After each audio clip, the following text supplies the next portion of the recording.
The show is here. Yo, our mission is clear. It's time to change healthcare. Have no fear.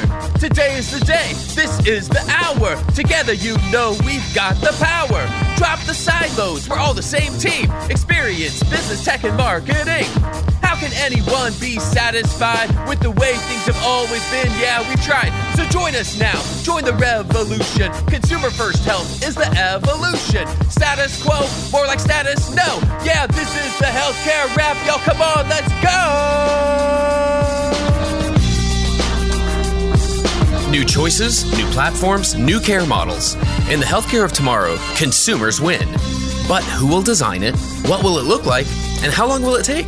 We're here to answer those questions with some provocative thinking about how to create the healthcare that people actually want. Ready to roll up your sleeves, look at the world a little differently, and explore the frontiers of consumer health together? Join us. This is the Healthcare Wrap. Hey, it's Jared Johnson from Shift Forward Health, and here's what's going to go down today. We have the Flava of the week about Walmart's reported interest in acquiring ChenMed. As new details emerge about this potentially game-changing acquisition, are the headlines leading us to ignore some of the more important questions? I'll talk about that. Then James Gardner, our regular contributor, sits down with me to share thoughts on recent news stories, including Roz Brewer's departure at Walgreens, Blue Shield of California ripping up the PBM playbook, and much more. It's time to dive right in. Are you ready? Let's go.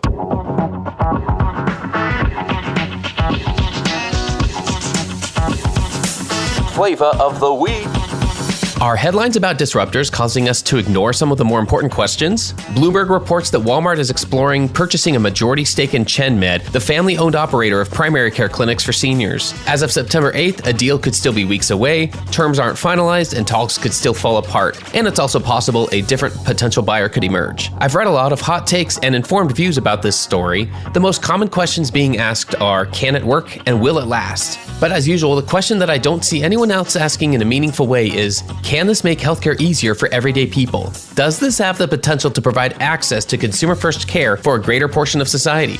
There's speculation about potential brand mismatches. Walmart's current healthcare play could be described as more accessible care for the uninsured and underinsured with full price transparency, while ChenMed's family-owned, value-based, transformative care has a seemingly airtight reputation for doing whatever it takes to keep seniors healthy. There are posts questioning why Walmart would want to take on risk and whether they just looked around at all the other acquisition-led growth strategies from their retail counterparts and realized that maybe this is one of their last chances to get in on the game. These do seem to be quasi-legitimate questions, but I want to offer a balanced view and provide some optimism. There are plenty of reasons why this could be a bad idea and fail. There are macroeconomic forces at work, such as CMS's proposed rule for reduced physician fees in 2024 that are causing everyone to scramble. But that doesn't mean that a potential partnership here can't or won't work.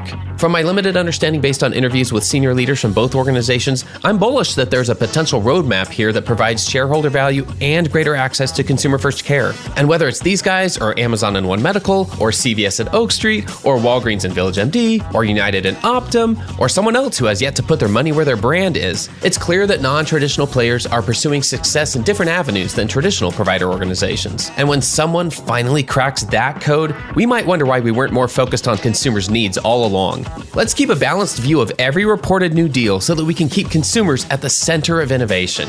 That's another way that we'll build the healthcare of tomorrow. And that's the Flava of the week.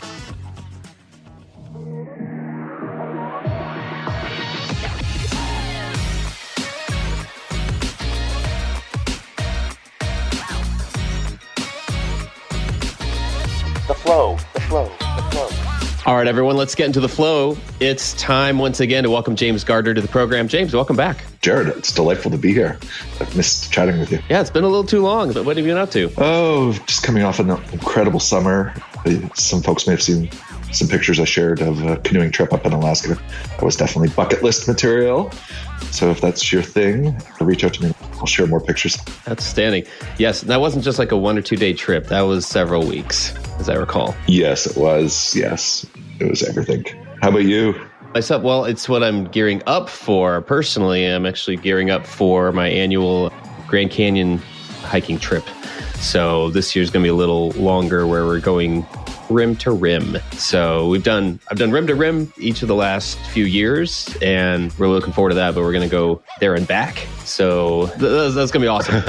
I'm excited that we both share such incredible passions, and that we're still able to pursue them. It is. You got to find time for that. I will tell you one reason I was excited for us to get back together today is healthcare never seems to be short of headlines. There's so much going on. I thought it might be good just to synthesize what we can make of a few things that we're reading about, hearing about, watching other go down at this time. There's never a dull moment. Indeed. And I don't know if it's necessarily like full sea changes that are going on right now, but there are some signals of things that are to come that are always worth keeping our finger on the pulse and seeing what it could mean. There are a couple of things that have been described as game-changing or maybe the first domino to fall. So why don't we just go back and forth on a couple of things that we've seen and been reading about, and I'd love to hear your point of view on things. I think the one that's right in the middle of that radar screen right now is the leadership change at Walgreens. So as many of our listeners know, Roz Brewer, who's been the CEO a little less than 3 years, is stepping down. And so Walgreens' healthcare playbook or strategy, if you will, can certainly be construed as possibly being up in the air there. What have you heard? What have you read? What do you think about that? Well, first of all, let's give a shout out to Roz. She's an inspirational leader and came to Walgreens with an amazing pedigree, longtime CEO at Sam's Club, which is part of the Walmart empire, but more recently was the chief operating officer at Starbucks. So obviously a highly credentialed and respected leader. So we wish her the best, wherever her path takes her. But yeah, her departure was unexpected, although perhaps somewhat expected in hindsight. Most obviously, the Walgreens stock has performed abysmally. It's trading recently where it was 15 years ago, and that's coming off a really rough 2023 and a really challenging August in particular. So we can appreciate, there was pressure on her to make things move faster. She made a lot of bold moves, some really sizable acquisitions, but perhaps there were questions about the wisdom of those or the ability of the team to actually deliver short-term results.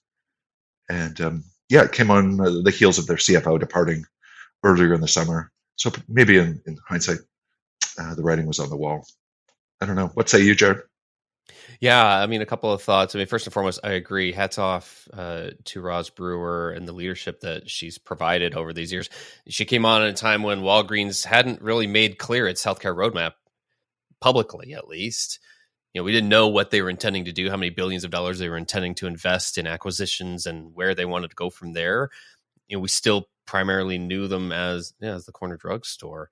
And there were the beginnings of this journey kind of being made clear at that time. But I would agree that she has provided leadership during a pretty substantial directional shift for them and expansion.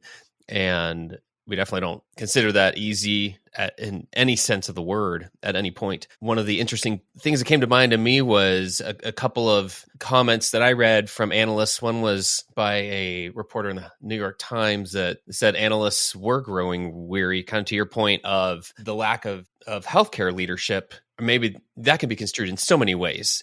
Is that lack of understanding of what it's going to take to create a consumer health brand or a retail health brand in the midst of a consumer brand. I mean, to your point, Roz's background was from Starbucks.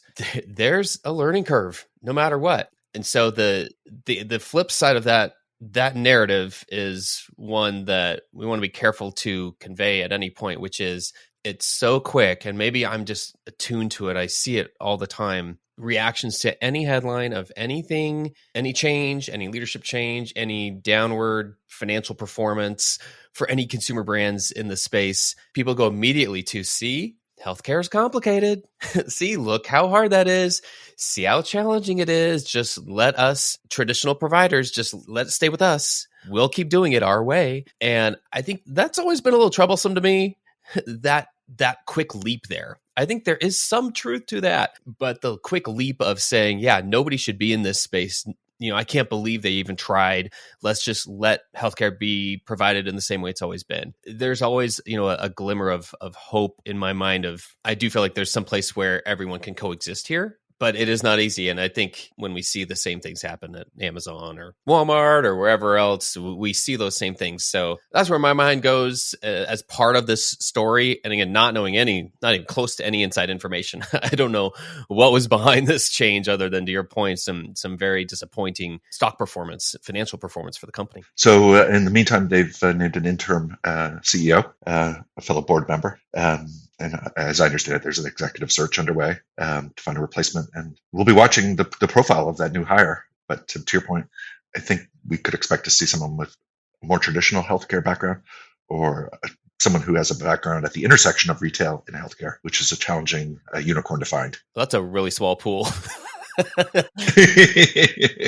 It is. Yeah, it is.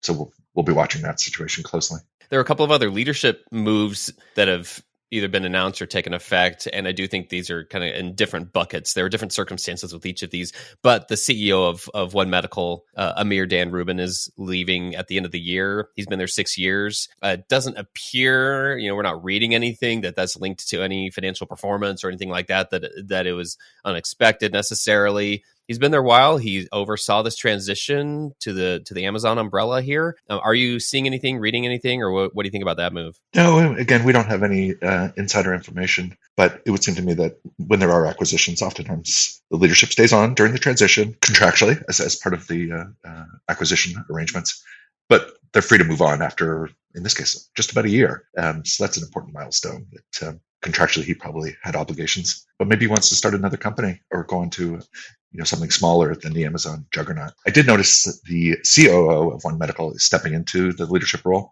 So that suggests that Amazon's staying the course. They're not dramatically doing a 360 and revisiting strategic decisions and whatnot. It was just a footnote I noticed in parsing the news that I was reading. Yeah, interesting. And then the third one, so these all either took place or were announced August 31st or September 1st.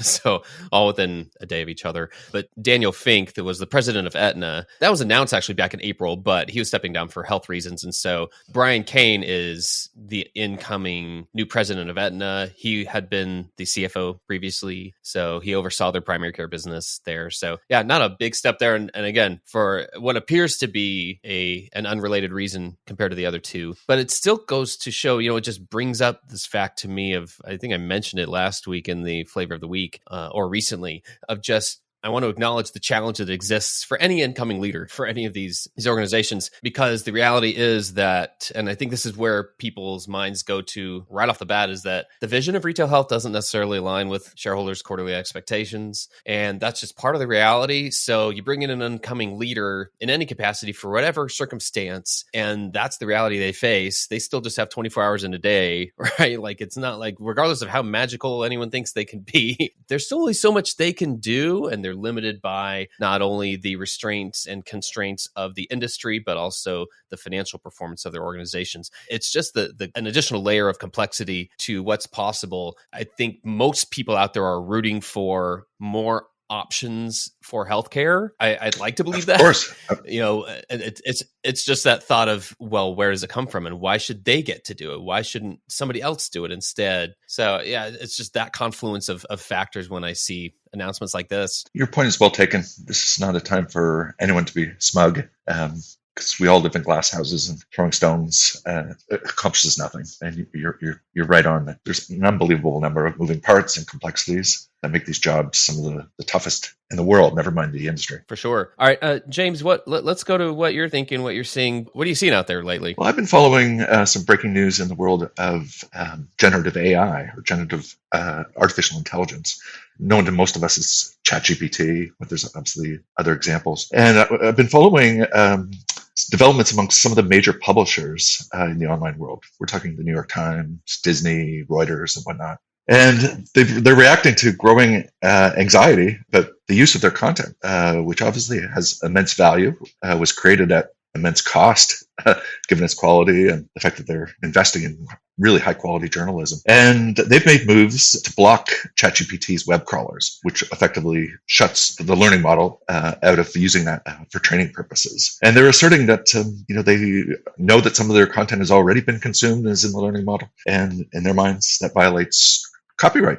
So that's an interesting collision between two giants in the world. But I ask people in the healthcare world, what does this mean for us? Obviously, we're not publishing giants, but many of us actually do create a substantial amount of original high quality journalism or research. We know that it's being incorporated to training models. And it begs the question, how do we feel about that? Is it something that's actually a problem, or is it something that actually is aligned with the academic mission of disseminating knowledge? So that's a bit of breaking news, and I would encourage everyone to give that thought. How do you feel about your content being consumed and being incorporated into training models? Does that concern you, or actually does it excite you? And I think there's a case to be made on both sides of that argument. Yeah, isn't this kind of an extension of the entire debate of publishing healthcare-related content from established medical institutions way back in the early days of social media and SEO and organic content, and that being a keystone of marketing strategy, which it's still a big piece of a marketing strategy, but it is not as much of a keystone as it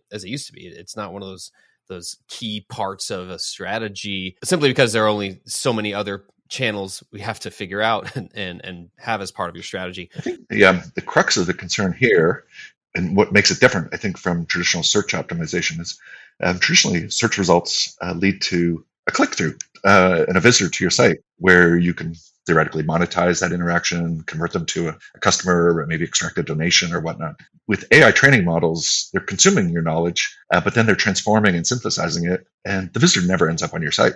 In fact, you're not even getting citations in a lot of cases. So even if someone wanted to get to the source of the knowledge, they can't do that. And that really rubs a lot of people the wrong way. It does. So that's the evolution, right? So it's been referred to as zero-click content. Yeah. So the phenomenon that less than 50% of any search results, at least in Google, lead to a click outside of a Google property. So that continues to drop year over year. Yes. So that's one of the realities there. From a marketing standpoint, I remember that being just such a revelation, I guess, when I'd see someone like Cleveland Clinic and what they've been able to build, which is not only lauded by other healthcare institutions, but by the content marketing world at large. Everyone recognizes the value of what they're doing and acknowledges how much of a leader they are in the space. So the volume of content they've created, the volume of traffic they've been able to generate to that content, the business value they've been able to derive from it, I don't know of anyone who does it bigger or better. So yeah, they're going to be at the forefront of that discussion. What do you think? If you're like a marketing leader at a hospital or health system, what are you thinking are the possibilities of it affecting something you're doing? Well, I sense that many organizations are going to find themselves between a rock and a hard place. Obviously, there's concern, and Amanda Todorovich from Cleveland Clinic weighed in on my LinkedIn post and acknowledged as much, that they're concerned about their investment in publishing and content. They know the value of what they've created and the effort that went into creating it. At the same time, they do feel the larger academic mission of Cleveland Clinic to disseminate knowledge to the world and improve healthcare for everyone. And that's a direction that would suggest making your content available to Google, making it available to OpenAI. And it's obviously the source of much discussion at Cleveland Clinic, and it should be the source of discussion wherever great content is being created. I'm thinking Mayo Clinic, I'm thinking Johns Hopkins Medicine, and other leaders, where there's an archive of just really, really valuable content that should not just be the subject of apathy. It needs to be the source of discussion and debate as to what the right strategic direction should be. Yeah. So if this falls the same way as other major developments that were just consuming our attention, at least in the digital marketing realm back in the day, it always feels like there's either a leader or a player like a Google, someone who changes the rules or Apple, who says all of a sudden, okay, I know you're all worrying about this and this. Here's how you have to do it. These are the rules you have to play by. Like, we're just going to set that for you. And everyone gets to play by those rules. At some point, somebody, it seems like, might have to lead a general direction. Right now, I just hear a lot of questions and not a lot of answers. Rightfully so. This is breaking news, to your point. This is something that it's not like somebody seems to have figured out right away, or at least not what I'm seeing, that a lot of institutions are just starting to ask the questions and recognize the potential impact on their ability to derive any value from content that they're creating. Like, to your point of what Amanda shared on your post. I'll just add, and then we can move on. There's also the reality that if you don't share your content with OpenAI, that important factual information that you actually want in the public sphere won't be picked up. And I'm thinking like clinician profiles or locations. if those aren't part of the learning model, ChatGPT will rely on third-party sources, many of which might not be reliable or accurate. So that's also a consideration, that you want your information portrayed accurately in the public sphere. What else is on your mind? We've kind of beat that topic around. No, I think that was great. Well, it was another flavor of the week that I recently just dove into just a little bit, which was the Blue Shield of California, their move to end their 15-year PBM relationship with CVS and replace it with a couple of other players, notably Amazon and Mark Cuban Cost Plus Drug Company. Then they also have a company, Abarca, to process their drug claims. So the piece I read was about whether this is ripping up the PBM playbook. And so, the thought was that, is this basically a first domino to fall? Like, is this providing a roadmap for other health plans to change the status quo? And that's what caught my attention. I'm reading some of the quotes from some of the leaders involved, especially Paul Markovich, the CEO of Blue Shield of California. He just said basically like this is incredibly complex, but it's designed to flip everything on its head, the current pharmacy supply chain. He calls it a forest of opacity and profit. Yes. I thought that was interesting because those are still existing relationships. And the point that CVS is still going to be used, CVS Caremark is still going to be used by these guys for specialty drugs. So especially for patients with complex conditions, but the online pharmacies will provide services for everything else. So Amazon and Mark Cuban Cost Plus Drug Company. I guess where it drew my attention the most was, first and foremost, that disruptive thinking, the innovative thinking of, I know everyone's done it this way. We've done it this way for the last 15 years just with CVS, but Is there another way to do it? They were motivated, at least outwardly, by cost savings. So this plan is expected to save the company $500 million a year when it's fully operational. That's not till 2025, but that's about 10 to 15% of their total costs for prescriptions. So that's always been part of the yin and yang of providers versus health plans, right? There are some natural incentives for a health plan to find cost savings and